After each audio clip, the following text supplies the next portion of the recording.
السلام علیکم ویور۔ صحیح بخاری 1442 اور صحیح مسلم 10,010 ڈبل حدیث سے روایت ہے کہ میں نے پاک محمد مصطفیٰ صلی اللہ علیہ وسلم کی ذات نے فرمایا کہ کوئی صبح ایسی نہیں جس میں انسان جب صبح کرتا ہے تو دو فرشتے اترتے ہیں، جن میں سے پہلا فرشتہ کہتا ہے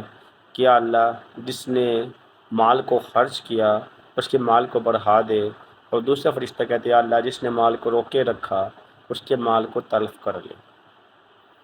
یعنی جو لوگ اپنے مال کو روک روک کر رکھتے ہیں ان کا مال تلف کر لیا جاتا ہے اور اس کے بھی نصیب میں نہیں رہتا،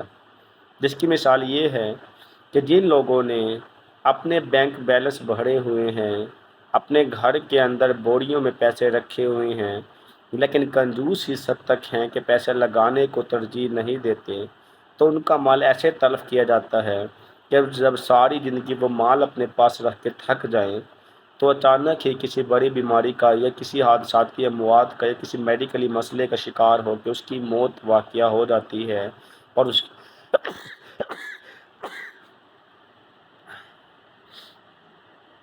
کو وہ مال خرچ کرنا نصیب نہیں ہوتا اپنے اوپر۔ بالکل اسی طرح سے جو افراد مال کو اللہ کی راہ میں خرچ کرتے ہیں تو فرشتہ دعا کر دے کہ اللہ اس کے اس مال کو بڑھا دے۔ جب آپ صبح کو اٹھتے ہیں آپ نے کبھی نہیں سوچا ہوگا کہ آج آپ لوگوں نے اللہ کے راستے میں کیا خرچ کیا۔ کبھی سوچے تو صحیح، نوٹ تو کریں، کچھ تو ایسا کریں کہ جس دن آپ اللہ کے راستے میں کچھ بھی خرچ کریں۔ اللہ کے راستے میں خرچ کرنے کے لیے آپ کے پاس دولت کا ہونا لازمی نہیں ہے، آپ کے پاس علم اور عقل کا ہونا لازمی ہے۔ مثلاً چلتے ہوئے راستے سے کسی اینٹ، پتھر، درخت کی شاخ ٹہنی کو سائڈ پہ کر دینا بھی اللہ کے راستے میں آپ نے خرچ کرنا ہے۔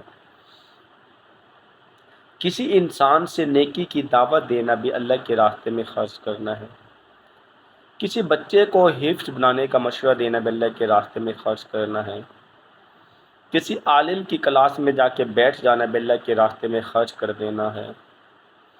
ایک درخت کا ایک پودا لگا دینا کسی جگہ پر، وہ بھی اللہ کے راستے میں خرچ کر دینا ہے۔ کسی بزرگ مرد یا عورت کو دیوار یا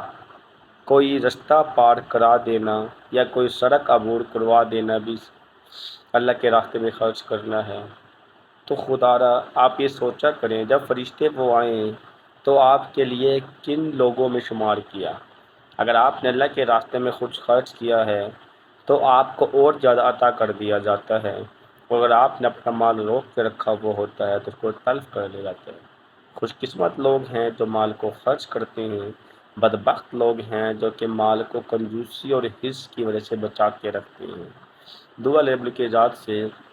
کہ ہم سب کو اللہ کے راستے میں مال خرچ کرنے والا بنائیں،